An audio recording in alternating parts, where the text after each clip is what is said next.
The importance of Grand Canyon National Park to this region, it's hard to overstate it. We have over 5 million visitors a year coming to the south rim of the Grand Canyon. In my case, with an outdoor recreation company, it drives a tremendous amount of the business in this area. The park is a well-worn, well-used, well-loved place that could use a lot of help with some of the deferred maintenance, absolutely. We've historically had a tremendous budget deficit in maintaining these infrastructures. But here on Grand Canyon, our primary focus or our primary issue that we have to deal with is the Trans-Canyon Pipeline. We gravity feed 1.2 million gallons a day across the Grand Canyon through 16 miles of aluminum pipe from one side to the other. And it's 50 plus years old and it's starting to wear out. So under those high pressures, it breaks. I've seen it break upwards of 20 times in a year. This is our only source of water and we have to keep it going. Looking long term to replacing this pipeline, it's a lot of money and the whole team's trying to figure out what we're going to do to replace this thing. Here at the National Mall Memorial Parks, we do everything we can to keep up with the preventative maintenance requirements of all our assets.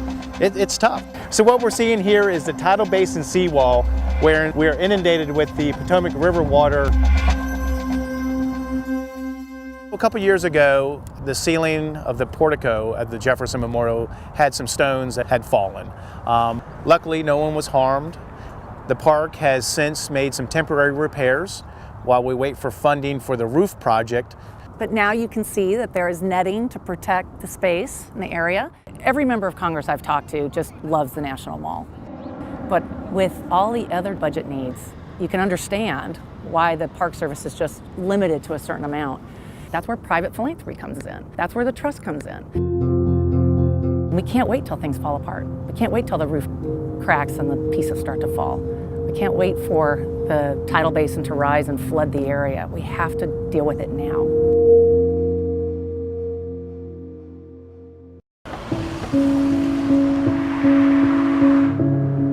I love this church, and sometime I would be here and Martin Luther King Jr. would be preaching. And you see people over and over again. And sometimes I feel like when he died, something died in all of us.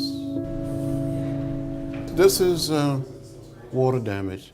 It is so important that we preserve and save this piece of our history.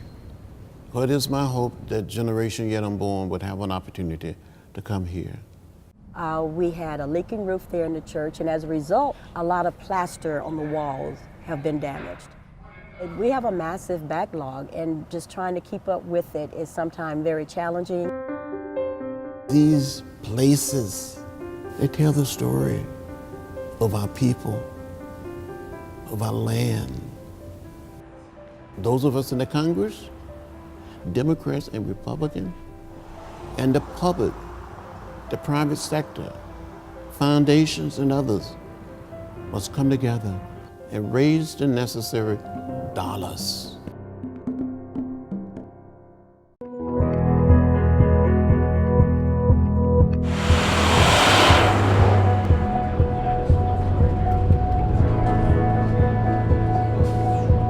Bandelier Visitor Center, enjoy your time.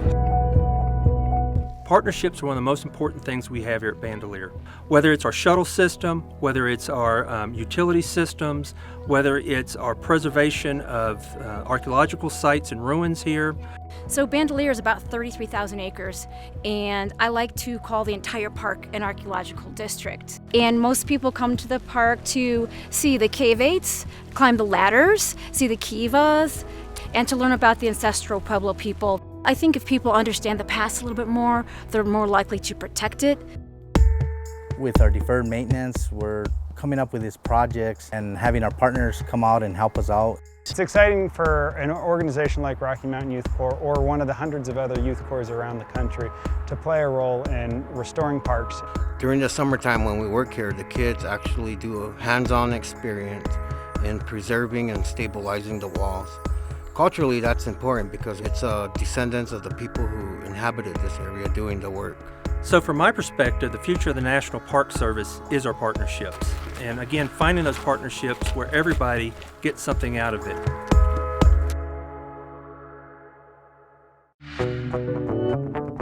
Alcatraz, the mystery of Alcatraz. It seems like the island is calling people to it. We have lots of visitors, more than 1.5 million visitors annually. One of the reasons Alcatraz Island was closed by the Bureau of Prisons was because of the deterioration of the infrastructure and the buildings here. So we're replacing the old rail and the old post. So when we take off the plywood, all you'll see is the new railing and posts that we made. What we do with the Concrete Preservation Institute through this partnership with the National Park Service and industry is train military veterans. We're also an active duty career skills program for the military, and then we also bring in college students. The park gets the project done, the military veterans are getting the training, and the industry is getting a highly trained workforce. All right, so let's talk about who's doing what. Every project here on the island is unique. There's not a textbook or a one method kind of way to address it. Watching them figure out what's the best path and then executing it has been a really cool part. I guess that's my biggest takeaway from it, is that I appreciate the work that we've done and the networking that we've done here. I think it's a great thing what they're doing out here to preserve these national parks.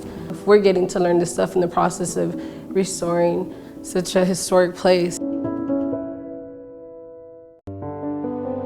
Right, on three. 1, 2, 3. During the American Revolutionary War, the Continental Army, led by General George Washington, camped here in the winter of 1777.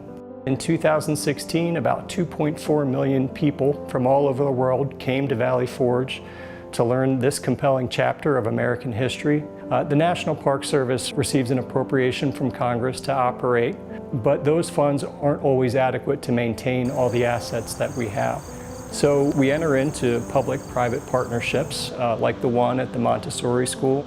All right, so you're going to write the word happy lamb. And you too, Olivia. In 2005, the park had several properties, including this one, that needed to be renovated. So we approached the park and said to them, would you be interested in having us go into that building, renovate it in exchange for a long-term lease? We knew that it was going to take a long time to go through all the various stages of government to get the approval, but I really think it's worth it. It seems like it's a win-win. The park has the school to help out, and the school has the park, which is a selling point. Government budgets are very tight, and there's a lot of good community-based private entities just like this that could make an eyesore into something really, truly golden.